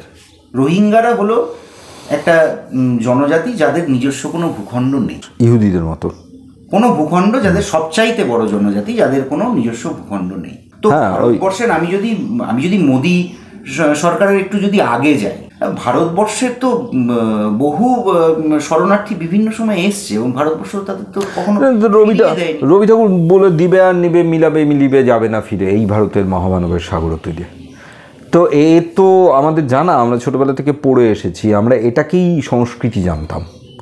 আমরা সংস্কৃতি বলতে, উন্নত চেতনা বলতে এইটাকে বুঝতাম, যে দিবে আর নিবে, মিলাবে মিলিবে, এবং ভারতবর্ষ সম্পর্কে নানা, এমনকি অ্যানথ্রোপোলজিক্যাল যে তাতে এই যে বহু কিছুর ব্লেন্ডিং, বাংলার ক্ষেত্রেও সত্যি, এইটা বহু জনজাতির মিশ্রণের মধ্যে দিয়ে একটা উৎকৃষ্ট জাতি বাঙালি গড়ে উঠেছে, এই যে ভাবনা আমাদের, এটা তো খুব স্বাভাবিক ছিল, এখানে তো কোনো ইয়ে নেই। তাহলে হঠাৎ করে এই যে মোদী সরকার আসার পরে এই যে চক্রান্তটা, অর্থাৎ বাঙালি জাতির কে এইরকমভাবে অবদমিত করা, এই যে বিবিধ চক্রান্ত, এই বিবিধ চক্রান্ত কি বাঙালি বুঝে উঠতে পারছে না? আজকে এই যে বিভিন্ন রাজ্য থেকে বাঙালিদেরকে যে বাংলায় পাঠিয়ে দেওয়া হচ্ছে, কই বাঙালি তো কাউকে তার রাজ্যে পুশব্যাক করছে না। সিএ নিয়ে বা এনআরসি নিয়ে যে আলোচনা আমরা করলাম, সেই আলোচনাতে বিভিন্ন কথা আমরা বললাম। তো এই বিষয়টা নিয়ে, সামগ্রিক বিষয়টা নিয়ে মূলত সিএ প্রথমত আমরা যেটা জানি সেটা হলো যে ভারতবর্ষের অন্যান্য গোষ্ঠীগুলিকে রেখে মুসলিমদেরকে মানে এই সিএ লিস্ট থেকে বাদ দেওয়া হয়েছে, ঠিক আছে। মূলত অমুসলিম যত ধর্মাবলম্বী লোকজন আছে তাদেরকে সিএ এর অন্তর্ভুক্ত করা হবে বলে বলা হয়েছে। তো এটা চরম বৈষম্যমূলক। আরে বাবা, মুসলিমরা তো ভারতীয়, এই ভূখণ্ডে 1000 বছর ধরে তারা অবস্থান করে, এই ভূখণ্ডের রাজনীতি সংস্কৃতি সবকিছুর সাথে তারা সম্পৃক্ত।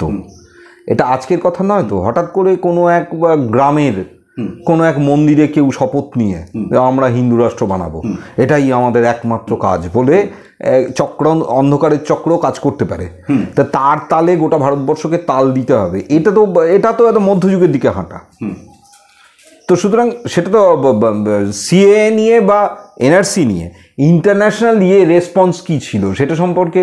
ইন্টারন্যাশনাল রেসপন্স, সেই রেসপন্সের কথাতেই আমি আসছি, মানে আমি সরাসরি পড়ছি এখান থেকে। হ্যাঁ বল, পড়ে দে তুই। হ্যাঁ, সেটা হলো যে সরকারি তথ্যটা তার আগে বলি। সরকারি তথ্য অনুযায়ী ধরো 2014 সাল থেকে, মানে নরেন্দ্র মোদী আসার পর থেকে রোহিঙ্গা আটক করা গেছে মোটে 2000 কাছাকাছি, কম বেশি, ঠিক আছে। তারা আছে কোথায়? তাদেরকে আটক করা হয়েছে, কখনো তাদেরকে ডিপোর্ট করে দেওয়া হয়েছে। যেমন রোহিঙ্গাদের একটা খবর কিছুদিন আগে এসেছিল, সেগুলো যে রোহিঙ্গাদেরকে নৌকায় করে আবার পুশব্যাক করা হয়েছে, ঠিক আছে। এবং সে পুশব্যাক করা হয়েছে কোথায় সেটা পরিষ্কার নয়, কেননা মায়ানমার তো তাদের নেবে না। মূলত এখানে একটা যে আছে, ইন্ডিয়া ইউএন রেফিউজি কনভেনশনের ছিল, সেই কারণে তার আইনগুলো তার উপর লাগু হয় না। তারপরেও ইন্ডিয়ার একটা, ভারতবর্ষের একটা দীর্ঘ ইতিহাস রয়েছে, এই ধরনের বিভিন্ন রকম উদ্বাস্তু জনগোষ্ঠীকে ভারতবর্ষ সাদরে গ্রহণ করেছিল। কিন্তু 2014 পর থেকে ছবিটা ঘুরে গেল। তো যাই হোক, তো এখানে ভিডেম ইনস্টিটিউট যারা আর কি একটা রিসার্চ অর্গানাইজেশন, তারা বলছে যে নির্বাচনী স্বৈরাচার চলছে ভারতবর্ষে। নির্বাচনী স্বৈরাচার মানে কি, যে এটা হলো ইলেকট্রাল অটোক্রেসি যেটাকে বলে, মানে যে কোনো পন্থায় যে কোনো রকমভাবে ইলেকশনের মাধ্যমে ক্ষমতায় আসীন হওয়া, সেটা ট্যাম্পারিং হতে পারে, সেটা ইভিএম ট্যাম্পারিং হতে পারে, সেটা জনমতকে বিভিন্ন রকমভাবে প্রভাবিত করে, সেটা ঘুষ দিয়ে হতে পারে, যেটা মানুষকে ডোল দিয়ে হতে পারে, যে কোনো রকমভাবে হতে পারে, বা মানুষকে ধর্মীয় উন্মাদনায় উন্মত্ত করে হতে পারে। কিন্তু সেটা মূল জায়গা হলো যে ক্ষমতায় যায় এবং তারপরে অটোক্রেসি মানে স্বৈরাচারের জায়গায় পৌঁছানো, ক্ষমতায় যাওয়া এবং তারপর স্বৈরাচারে পৌঁছানো। ফ্রিডম হাউস 2021 সালে বলছে যে ফ্রি ডেমোক্রেসি যেটাকে বলা হতো ভারতবর্ষকে, সেখানে 2021 সালে বলছে যে এটা পার্শিয়ালি ফ্রি ডেমোক্রেসি, এটাকে ফ্রি আর বলতে চাইছেন। তারপর অক্সফোর্ড যারা কিনা বলছে যে 1 দশকের মধ্যে সবচেয়ে খারাপ গণতন্ত্র বিরোধী দেশ ভারতবর্ষ। তার উপরে আসি, ইউএন মানবাধিকার কমিশন বলছে যে সিএ মৌলিকভাবে বৈষম্যমূলক নীতি। আন্তর্জাতিক আদালত কি বলছে, আইসিজে, আন্তর্জাতিক আইনের সাথে অসামঞ্জস্যপূর্ণ। আমেরিকার আন্তর্জাতিক ধর্মীয় স্বাধীনতার যে মিশন ইউএসআইআরএফ, তারা বলছে যে ভারতবর্ষকে তারা বলছে যে বিশেষ উদ্বেগের দেশ। এবার তুমি বলো যে এইটা হলো ভারতবর্ষ সম্পর্কে আন্তর্জাতিক মতামত।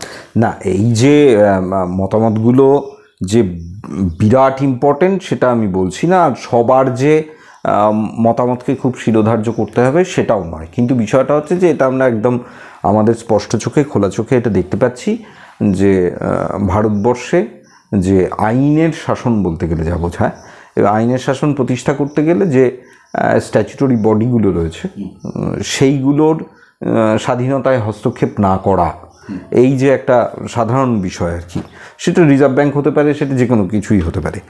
তো এটাকে জবরদস্তি করে একেবারে ভেঙে ঢুকে যাওয়া, দিয়ে সব ব্যাপারে হস্তক্ষেপ করা প্রত্যেকটা ক্ষেত্রে, হ্যাঁ, এটাকে খুব জবরদস্তি, এটাকে গ্লোরিফাই করা হচ্ছে ভারতবর্ষে। এটা অত্যন্ত গ্লোরিফাইড একটা বিষয়। তো এই যে প্রবণতা বা এই যে প্রয়াস, এটা খুব মানে ভারতবর্ষের গণতন্ত্রের জন্য, ভারতবর্ষের ইয়ের জন্য খুব অ্যালার্মিং। কিন্তু সেটার চেয়েও বড় কথা হচ্ছে যে এটার চেয়ে অনেক বড় বিষয়, সেটা হচ্ছে যে আমি এমনি রাস্তাঘাটেই শুনতে পাই যে কিসের ফেডারেল, আমরা ওসব ভেঙে দেবো, ভারতবর্ষ এক হ্যাঁ, এক জাতি এক প্রাণ ইত্যাদি এসব বলা শুরু হয়েছে। তা আমি গত ভিডিওতেও যেটা বললাম যে হিস্টোরিক্যালি এক জাতি এক প্রাণ এসব ছিল না, এখনও নেই। হ্যাঁ, একদম ইউনিয়ন অফ স্টেটস। এবং যে সময় দাঁড়িয়ে আর কি সংবিধান প্রণেতারা ভারতবর্ষের সংবিধান লিখেছিলেন, তিনি কোনো পলিটিক্যাল বায়াসে ছিলেন না, মানে ভীমরাও আম্বেদকরের কথা বলছি। তিনি একেবারেই একদম একাডেমিক একটা লোক, অসম্ভব স্ট্রাগলের মধ্যে, লড়াইয়ের মধ্যে দিয়ে তার জীবন চলেছে এবং তিনি ওই উচ্চতায় নিজেকে নিয়ে গেছিলেন। তো যাই হোক, তাকে ভারতবর্ষের প্রেসিডেন্ট করা হয়নি, কিন্তু বিষয়টা হচ্ছে যে তিনি আমাদের সংবিধান প্রণেতা এবং অত্যন্ত পণ্ডিত, এবং তিনি সব দিক, এত ডাইভার্সিফাইড একটা দেশ, এত যার বৈচিত্র্য, এত যার বিভিন্নতা, সেই বিভিন্নতাকে ধারণ করবার মতন একটি কনস্টিটিউশন তিনি রচনা করেছিলেন। এবার কি কোনো একটি রাজনৈতিক দল, সে যে কোনো কারণেই হোক, ক্ষমতা দখল করে যদি এটা মনে করে যে আমরা এই কনস্টিটিউশনটাকে বদলে দেবো, ওসব ফেডারেল রাখবো না, ওসব তুলে দেবো, ধর্মনিরপেক্ষতা রাখবো না, ওসব তুলে দেবো, সে সেকুলার সোশ্যালিস্ট ইন্ডিয়া যেটা প্রিয়াম্বেলে রয়েছে, সেই সোশ্যালিজম নিয়ে, সোশ্যালিস্ট শব্দটা নিয়ে যেহেতু সেটা পরবর্তীতে ঢুকেছিল, সেকুলারটাও পরে ঢুকেছিল। যাই হোক, তো এখন আজকে যদি কেউ মনে করে এটা করে দেওয়া, মানে বিষয়টা হচ্ছে যে এরা যেন ইতিহাস সংশোধনের একটি দায়িত্ব নিয়েছে। এবার ইতিহাস সংশোধন, আমরা প্রত্যেকে যাদের মিনিমাম ইতিহাস চেতনা আছে বা একটু ইতিহাস পড়াশুনো করেছে বা একটু জানে বোঝে, তারা এটা জানে যে আমি যে আজকে এখানে দাঁড়িয়ে রয়েছি, বসে রয়েছি, এটার একটা কন্টিনিউটি আছে, একটা নির্দিষ্ট ধারা বেয়ে, একটা ক্রম বেয়ে এসে আজকে আমি এই কৃষ্ণনগর শহরে এইখানটায় দেবমিত্র বসে রয়েছি। এর যদি অতীত আমি মুছতে যাই, বা আজকে আমি এমন হনু মনে করি নিজেকে, তালেবর মনে করি নিজেকে, যে এর ইতিহাসকে আমি মুছবো, এই যে মুসলিমদের দেওয়া হচ্ছে না, সিএতে কোনো দেওয়া হচ্ছে না, যদি মুসলিমদের দেওয়া হয় তাহলে সিএ করবার তো কোনো প্রয়োজনীয়তাই থাকে না, এই যে এনআরসি করবারও প্রয়োজন। কিন্তু মূল উদ্দেশ্য হচ্ছে মুসলিমদের অ্যাটাক করা। তারপরে ওরা দেখেছে যে না, অ্যাটাকটা আমাকে বাঙালিদের করতে হবে, কারণ বাঙালি আসলে মুসলিমের সমর্থক ওদের চোখে, কারণ মুসলিমরা মাছ মাংস খায়, বাঙালিও খায়, বাঙালি মুসলিম। তো মুসলিমরা এই করে, গণেশ পুজো করে না, বাঙালিও করে না, মুসলিমরা বজরংবলীর ব্রত রাখে না, বাঙালিও করে না। ইদানিং যদিও হচ্ছে নানা জায়গায় বজরংবলী হনুমান মন্দির তৈরি হচ্ছে, কিন্তু বিষয়টা হচ্ছে যে এই যে এদের সাথে একটা গ্রস ফারাক, গো বলয়ের সাথে বাংলার একটা গ্রস ফারাক, এটা প্রথম দিন থেকে ছিল, আজকেও আছে। যবে থেকে গো বলয়কে একটা রিমার্কেবল স্ট্রেংথ হিসেবে ধরা হচ্ছে ভারতবর্ষে, তার আগে অবধি ধরা হতো না, তার আগে অবধি আনপড় গাঁয়ের লোকজন এরকমভাবেই ভারতীয় মানে বাঙালি জাতীয় নায়কেরা সেইভাবেই দেখে এসেছিল চিরকাল। পরে তাদের হাত থেকে সব চলে গেল, ঢাকি সহ বিসর্জন হলো, এবং সেই কারণে বাঙালির হাতে পেন্সিল ছাড়া আর কিছুই নেই। তো সেটা যাকগে, তো বিষয়টা হচ্ছে সেই কারণে এদের একটা জাত ঘৃণা আছে বাঙালির প্রতি, এবং বাঙালিকে এরা দাস বানানোর জন্যে প্রয়োগ করছে, যা যা অস্ত্র তাদের হাতে আছে সবটাই প্রয়োগ করছে। কিন্তু বিষয়টা হচ্ছে যে আমার যেটা মনে হচ্ছে যে এই গোটা কর্মকাণ্ড ঘটাতে যে কারণে আমি প্যালেস্টাইনের কথাটা আনলাম, সেটা হচ্ছে যে বাঙালির এই যে একটা ভূখণ্ড, বাঙালির এই যে একটা সংস্কৃতি, বাঙালির এই যে একটা জীবনচর্যা, যার 2500 বছরের একটা ইতিহাস নিয়ে আমরা আমাদের এই আগের ভিডিওগুলোতে নিয়ে আলোচনা করেছি। এই সমস্ত ইতিহাসকে মুছে দিয়ে এরা একটা নতুন কোনো ইতিহাস লিখতে চাইছে, যে ইতিহাসটা যারা লিখছে তারা ইতিহাসের ন্যূনতম সামান্যতম বোধও যাদের নেই, সেই পড়াশুনোও নেই, কিছুই তারা জানে না। তো এটা একটা হুলিগানিজম হচ্ছে, এবং এই হুলিগানিজমে কিছু কিছু বাঙালি, কিছু কিছু অংশ তারাও পা মেলাচ্ছে, এবং এটা খুব মারাত্মক হচ্ছে। এবং এইটা যদি যারা পা মেলাচ্ছে তারা আজকে বুঝতে পারছে না, এটা বোঝা যাবে হয়তো আর 10 বছর পরে বা 20 বছর পরে গিয়ে, যে এখানে সত্যি অর্থে বাঙালির যে নিজস্বতা, বাঙালির যে জাতীয় জীবন, বাঙালির যা কিছু, এই সবটাই একটু একটু করে লুণ্ঠিত হচ্ছে, ধ্বংস করা হচ্ছে। এবং এটা যদি চলতে থাকে তাহলে আগামী অল্প কিছুকালের মধ্যেই বাঙালিকেও ফিলিস্তিনি হয়ে যেতে হবে। অর্থাৎ তাকে নিজ ভূমে পরবাসী হতে হবে। এর সমস্ত উপকরণ চতুর্দিক থেকে প্রস্তুত হয়ে রয়েছে, মজুত হয়ে রয়েছে। এবং এই যে মেইটেই কুকির কথাটা তুই বললি, বিষয়টা হচ্ছে আমি বললাম যেটা, যে 1800 সালে যারা এসেছিল কুকিরা, হঠাৎ করে আজকে মেইটেইদের এটা মনে হচ্ছে কেন যে কুকিদের তাড়িয়ে দিতে হবে? আমি গোধরার পরে গুজরাটের যে গণহত্যা হয়েছিল, সেই গণহত্যার পরে আমি দেখেছিলাম, মানে শুনেছিলাম বিভিন্ন খবর কাগজ রিপোর্টিং থেকে, সেটা হচ্ছে যে মুসলিম মহল্লা যেগুলো, মানে গুজরাট বাজারে আর কি, মানে ওই বাজারে যেখানে দাঙ্গার প্রভাব সবচেয়ে বেশি ছিল, সেই বাজারগুলোতে যে মুসলিম পট্টি ছিল, সেই দোকানগুলোকে মেরে কেটে তাদেরকে খুন করে সেই দোকানগুলোর মালিক হব, এটা বাসনা তার, যেটা অসমেও হচ্ছে। অসমে এটা বোঝানো হয়েছে দীর্ঘদিন ধরে, বীজ চাষ হয়েছে, যে ত্রিপুরাতে হচ্ছে। ত্রিপুরাতে 40% কাছাকাছি বাঙালি। এই বাঙালিরা কবে থেকে আছে? এই বাঙালিরা 200 বছর আছে। নোটেড হিস্ট্রি যাবে থেকে তবে থেকেই আছে। কোথা থেকে অরিজিন হয়তো কারোর ইয়েতে ছিল, কারোর বাংলাদেশ ছিল, কারোর ছিল, নানা রকম ছড়িয়ে ছিটিয়ে ছিল। তারা ত্রিপুরাতে স্থায়ীভাবে বসবাস করছে। কত বছর ধরে করছে? 200 বছর, 250 বছর। কেন গেছিল তারা? ত্রিপুরা রাজ তাদের ডেকে নিয়ে গেছিল। যেমন আমাদের কৃষ্ণনগর রাজ, কৃষ্ণচন্দ্র বা তার আগে রাঘব রায় বা এরা সকলে আমাদের এই কৃষ্ণনগর শহরকে পত্তন করবার জন্য বাংলার নানা প্রান্ত থেকে কোথাও রাজবংশী জেলেদের তুলে এনে এখানে বসিয়ে মালোপাড়া নাম দিল। এরকম কুমোরদের এনে কুমোরপাড়া, এদের এনে চাষাপাড়া, এই তাঁতিপাড়া, ছুতোরপাড়া, এরকম করে একটা উপনিবেশ তৈরি করেছিল এই শহরটাকে গড়বার জন্যে। এবার বিষয়টা হচ্ছে যে আজকে যদি কেউ একটা এসে বলে, এই তুই শালা মালোপাড়া, তার মানে তুই রাজবংশী, তুই ওখান থেকে এসেছিলি, ভাই এখানে হবে না, তোমাকে চলে যাও। এবার এই যে 200, 250, 300 বছরের ইতিহাস যারা আজকে মুছে দিয়ে নতুন করে লিখতে চাইছেন, তারা সভ্যতার বিচারে, সভ্যতার নিরিখে দিশাহীন। তারা জানেন না সভ্য হতে গেলে, উন্নয়নের পথে যেতে গেলে কোন রাস্তায় হাঁটতে হয়, কোন পথে চলতে হয়, কিভাবে একটা জাতি সমস্ত দিক থেকে তার মানে ঔৎকর্ষের রাস্তায় হাঁটে, এ সম্পর্কে সম্যক জ্ঞান, সম্যক শিক্ষা, দীক্ষা কোনোটাই তাদের নেই। ফলত তারা যেটা চাইছেন, প্রতিদিন তারা কিছুটা জল ঘোলা করতে চাইছেন এবং ঘোলা জলে মাছ ধরতে চাইছেন।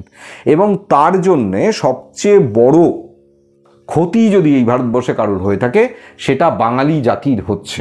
বাঙালি জাতি আজকে এটা বুঝতে পারছে না বটে, কিন্তু আমার অনুমান যে আগামীকাল বা পরশু বা 5 বছর পরে হলেও সে সেটা বুঝতে পারবে। এইটাকে যদি অ্যালাউ করে দেওয়া হয়, তাহলে বাঙালি জাতির আর অবশিষ্ট বলে হয়তো কিছুই থাকবে না। সে কারণে আমার যেটা মনে হয়েছে যে আমাদের এই চ্যানেলে বাঙালি জাতি অবলুপ্তি নিয়েও একাধিক ভিডিও হয়েছে, যে অবলুপ্তির দিকে বাঙালি জাতি হাঁটছে। তো বিষয়টা হচ্ছে যে একটা জাতির অবলুপ্তির নানা কারণ থাকতে পারে, যে কোনো জনজাতির। তো সেক্ষেত্রে বিষয়টা হলো, আমাদের বারবারই মনে হয়েছে যে আজকে বাঙালিকে আবার নতুন করে তার জাতীয়তার যে ভিত, সেটাকে, তার যে কার্যকারণ, সেটাকে তাকে বুঝতে হবে। জাতীয়তা কাকে বলে, কেন তাকে ঘুরে দাঁড়াতে হবে, তার ভিত্তি কী। এটা কোনো হিন্দুত্ব নয়, কোনো ইসলামত্ব নয়, বা ওই রকম কিছু নয়। কিন্তু এটা তো শিওরে সমন আজকে দাঁড়িয়ে রয়েছে। শিওরে সমন একেবারেই, এই শিওরে সমন যে পরিস্থিতিতে এসে দাঁড়িয়েছে, সেই পরিস্থিতিতে বাঙালি নিজেকে আবার রিথিঙ্ক করবে, রিকালেক্ট করবে, বা পুনরায় নিজের স্মৃতিগুলোকে বা নিজের ইতিহাসগুলোকে সে পুনরুদ্বোধন করবে, সেই সময় তো তারাতে নেই। না, সময় একেবারে নেই তা নয়। বিষয়টা হচ্ছে যে, যেটা আমি গতকালকের ভিডিওতেও বলেছিলাম, যে এরা এত ইকুইপড নয়। এই ছেলে মেয়েগুলো যেহেতু খুব একটা লেখাপড়া জানে না, এদের সেই বোধ নেই। ফলত ব্রিটিশরা যতটা কৌশলে, যতটা শয়তানি করতে পেরেছিল বঙ্গভঙ্গ করে, সেই রেঞ্জের মেধা এদের নেই। মানে ক্ষতি করতে গেলেও তো মেধা লাগে, মগজ লাগে, সেটা এদের নেই। এরা অত গুরুত্ব দেওয়ার কিছু নেই। হ্যাঁ, রাষ্ট্র ক্ষমতা আছে, ওদের জনবল আছে, অর্থবল আছে, সেই কারণে ওরা কন্টিনিউয়াসলি এটা করে যাচ্ছে। আর তার সাথে যেটা আছে সেটা হচ্ছে যে বাঙালির ভেতরে গভীর অনৈক্য আছে, বাঙালি জাতির অভ্যন্তরে গভীর অনৈক্য রয়েছে। এই যে অনৈক্য আজকে বাঙালির, আমি এটাই ঘটি বাঙাল দ্বন্দ্বটা ফুটবল খেলার মাঠে আজকে আর সীমাবদ্ধ নয়, এটা কাটাকাটি হানাহানির জায়গায় চলে যাবে এবং সেই দিকে নিয়ে যাওয়া হচ্ছে প্রতিদিন। এবং এটা যদি হয় তাহলে মারাত্মক জায়গা তৈরি হবে। এবং সেই জাতিদাঙ্গা, মেইটেই কুকিদের জাতিদাঙ্গা, সে যেটা মেইটেইরা অক্লেশে বলছে যে শায়দ 1800 সাল এসেছিল ওরা, তা আজকে ওদের ফিরে যেতে হবে। এই অবান্তর, অপ্রাসঙ্গিক, অর্থহীন একটা কথা যে তারা মোশান যে তারা তুলতে পারছে, এরকম অযৌক্তিক কিছু কথাও যে অসমে যেটা হলো বা ত্রিপুরাতে হবে, কদিনের মধ্যেই ত্রিপুরাতে হবে, আদিবাসী গোষ্ঠী সাথে বাঙালি জনজাতির হবে। ওপার থেকে আসা হিন্দু বাঙালি তারা তো চাইছে যে আমাদের হিন্দিভাষীর আমার প্রভু হয়ে দাঁড়াক বিজেপি। না, শুধু ওপার থেকে আসা বাঙালি কেন, ওপার থেকে আসা বাঙালি নয়, বিষয়টা হচ্ছে যে এটা বাঙালির দাসত্ব, মানে হাস্যমুখে দাস্য সুখে দোদুল কলেবর, এটা আমি কবিকে কোট করলাম। তো বিষয়টা হচ্ছে যে এই দাস্য সুখ এবং হাস্যমুখ এটা বাঙালির চিরকালই ছিল, ব্রিটিশ আমল থেকে বা তারও আগে থেকে। আমি যেটা বলেছি যে যবে থেকে হিন্দু সাম্রাজ্যবাদ বাঙালির ওপরে এসে পড়েছে, বৌদ্ধ ধর্ম একটু একটু করে হারিয়ে গেছে, সেই সময় বাঙালির দাস্য সুখ এবং হাস্যমুখ এই দুটোর কোনো অভাব ছিল না। তো সেটা আজকেও নেই, এবং এটা এনলাইটেন্ড এডুকেটেড বাঙালির মধ্যে এর প্রভাব বরং বেশি। আমি যেটা স্পষ্ট দেখে আমি এই মতুয়াদের দেখছিলাম, মতুয়াদের যে গোষ্ঠীকে বলছো সেটা বুঝতে পারছি যে সেটা শহুরে মধ্যবিত্ত বাঙালির কথা, এক্স্যাক্টলি শহুরে মধ্যবিত্ত বাঙালির মধ্যে প্রভাব কথা বলছি। যারা ধরো বাংলাদেশ থেকে যারা এসেছে, যে হিন্দু বাঙালি, তারা হয়তো কোনো সময় কোনো অপারেশনের ভেতর পড়েছে, হয়তো সেই অর্থে হয়তো ইসলামিক মৌলবাদের আগ্রাসনে পড়েছে, তারা আজকে এসে সরাসরি বিজেপির মানে পায়ে ড্রাইভ মারছে বলা যায়। না, এগুলো নানা কারণে হয়, মানে ছোট ছোট এটা কেউ নিরাপত্তার কারণে করতে পারে, কেউ আইডেন্টিটি ক্রাইসিসের কারণে করতে পারে, নানাজনের নানা রকম ক্রাইসিস থাকতে পারে, সেটা বড় কথা না। আমরা একটা গোটা জাতিকে নিয়ে যখন আলোচনা করছি, জাতির যে সাধারণ সংকট সেগুলোকে চিহ্নিত করা এবং সেগুলো থেকে বেরিয়ে আসার রাস্তা বের করা, এটা হচ্ছে আমাদের মূল উদ্দেশ্য। এবং সেখান থেকে দাঁড়িয়ে আমার যেটা মনে হয়েছে যে আজকে বাঙালির কাছে একটা সমূহ বিপদ, সেই বিপদের সামনে এসে দাঁড়িয়ে রয়েছে, তাকে সিদ্ধান্ত নিতে হবে, তাকে ভাবতে হবে, তাকে এই জায়গায় পৌঁছতে হবে যে সে কিভাবে এখান থেকে বেরোবে। এবং আমি এই উদাহরণটা দিয়েছি, এটা শুধু উদাহরণের দেওয়ার জন্য উদাহরণ দেওয়া নয়, যে বাংলা ফিলিস্তিন হতে চলেছে এবং সত্যি সেটা হওয়া শুধু সময়ের অপেক্ষা। যদি এই ধারা বেয়ে বিষয়টা চলতে থাকে, অলরেডি তো অসমে ফিলিস্তিন হয়ে গেছে, 19 লক্ষ 17 লক্ষ বাঙালি হিন্দু, তারা, আমি মুসলিমদের কথাটা ইচ্ছে করে বাদ দিয়ে বলছি আর কি, ইচ্ছে করে হিন্দুত্বের কথাটা বলছি বারবার করে, তার কারণ হচ্ছে যে এরা যেহেতু হিন্দু রাষ্ট্র করবে, হিন্দুকে রক্ষা করবে, হিন্দু মসিহা ইত্যাদি এইসব কথা বলে, সেই কারণে ইচ্ছে করে আমি বাঙালি হিন্দু, তারা তো ফিলিস্তিন, তাদের জন্মভূমিতে, নিজ ভূমিতে তারা পরবাসী শুধু নয়, তারা অপরাধী, তারা ডিটেনশন ক্যাম্পে থাকছে একটা বড় অংশ। অত ডিটেনশন ক্যাম্প নেই, সে কারণে সবাইকে ডিটেনশন ক্যাম্পে ঢোকানো হয়নি। যদি থাকতো তাহলে ঢোকাতো, হিটলারের মতো গ্যাস চেম্বারে ঢোকানোর ক্ষমতা নেই এদের, সে কারণে ঢোকাচ্ছে না, নাহলে ঢোকাতো। তাহলে টার্গেটটা কি? বিষয়টা তো এটা তো অলরেডি হতে শুরু করে দিয়েছে। আমাদের বাংলায় এখনও বিষয়টা হয়নি, কারণ বাংলার রাজ্য সরকার এটা নিয়ে আর কি সমর্থন দেবে না, যেটা হেমন্ত বিশ্ব শর্মা দিচ্ছে বা এর আগে অতীতের অসম গভর্নমেন্ট দিয়েছে।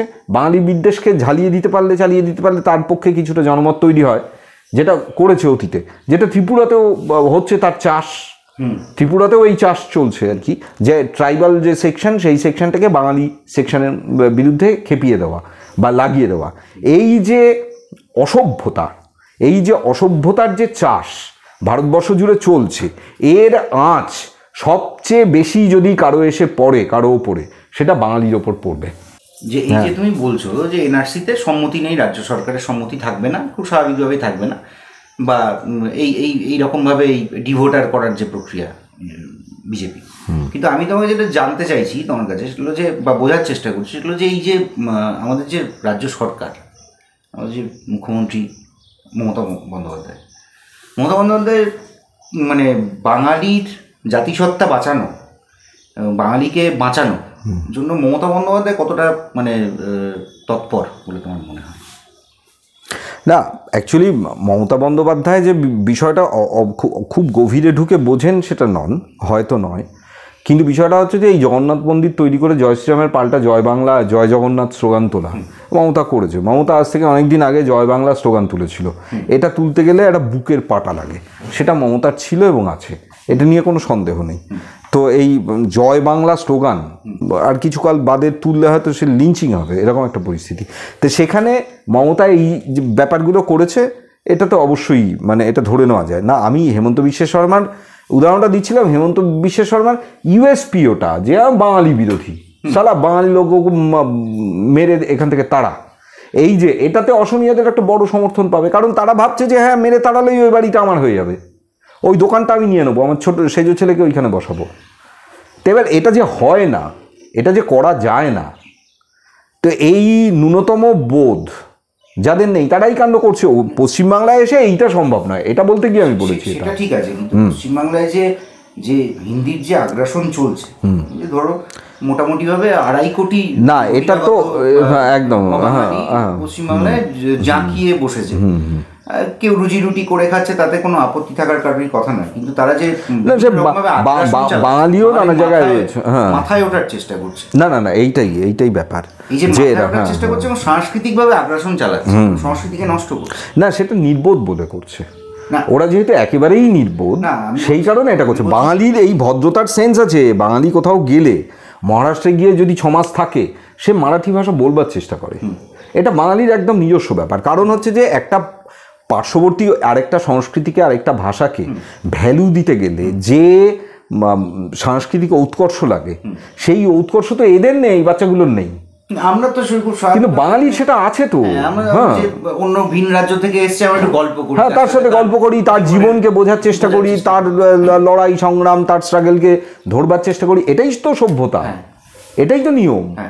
কিন্তু ওদের ক্ষেত্রে ব্যাপারটা তো ওরকম নয়, ওরা তো একটা আদিম যুগে অবস্থান করছে এবং সেই আদিমতা দিয়ে ওরা সবটাকে গ্রাস করতে চাইছে, ফলত ওদের সাথে এটা ম্যাচ করবে না। বাঙালিও গ্রহণ নয়, গ্রাস, হ্যাঁ একেবারে গ্রাস, ফ্যাগোসাইটোসিস ধরে নেওয়া, আর যেটাকে করো এলিমিনেট করো, যেটাকে পারছো না এলিমিনেট করে দাও।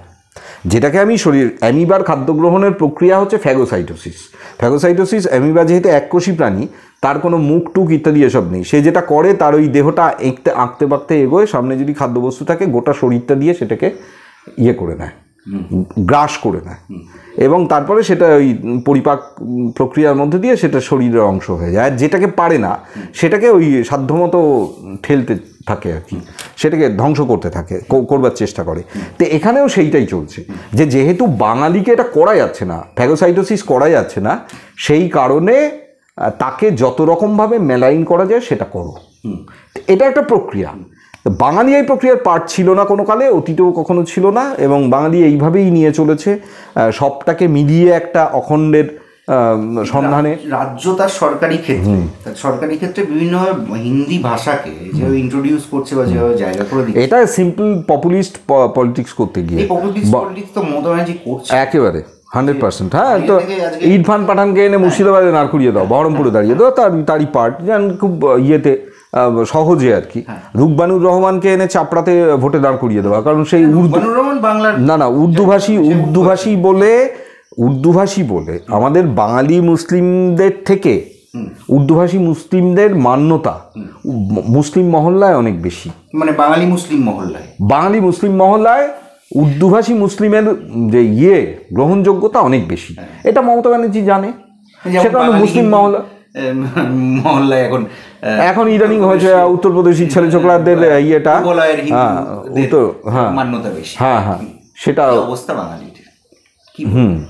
তো যাই হোক, মানে এবার সেই কারণে মমতা করেছে। মমতার কাছে বিষয়টা খুব একদম পপুলার পলিটিক্স, এবং সেইটা করতে গিয়ে এবং যেটা করলে ভোটে যেতে যাবে সেটাই করবে। এটা মমতা বলে নয়, এটা সব পলিটিক্যাল পার্টি অতীতে তাই করেছে, কংগ্রেসও তাই করেছে, সিপিএমও তাই করেছে। সিপিএমের সময় আমরা দেখেছি মসজিদে গিয়ে পাঠ করানো হতো, শপথ নেওয়ানো হতো ওই ইমামকে দিয়ে, ধর্মগুরুদের দিয়ে, যে একেই ভোট দিতে হবে, হ্যাঁ এটা তোমাদের শপথ, তো এগুলো করানো হতো। তো এর মধ্যে শুধু মমতাকে বিষয়টা নিয়ে দায়ী করার কোনো মানে হয় না। হ্যাঁ, তো যাই হোক, আমাদের আলোচনা দীর্ঘ সময় ধরে চলছে। বিষয়টা হচ্ছে যে বাঙালির ওপরে একটা সমূহ বিপদ, এটা আমরা বুঝতে পারছি এবং দেখতে পাচ্ছি আর কি। তো এখান থেকে দাঁড়িয়ে গত ভিডিওতে আমি যেটা বলেছিলাম যে বাঙালিকে ঐক্যবদ্ধ হতে হবে একদম তার আজকের পৃথিবীতে, আজকের ভারতবর্ষে বা আজকের এই সাউথ ইস্ট এশিয়াতে তার যে জাতীয়তার যে গ্রাউন্ড, সেটাকেও খুব স্পষ্ট করে তার কাছে পরিষ্কার করে নিজের কাছে বোঝাবুঝির জায়গাটা ক্লিয়ার করে নিয়ে তবেই তাকে আবার নতুন করে নামতে হবে। এটা ছাড়া এই বাঙালি জাতির এই যে অধোগতি এবং ধীরে ধীরে নিজ ভূমে পরবাসী হয়ে যাওয়ার যে প্রক্রিয়াকরণ চলছে, সেখান থেকে বাঙালির মুক্তি নেই বা বাংলার মুক্তি নেই। নমস্কার, ভালো থাকবেন। আমাদের আলোচনা আজকে এই অবধি।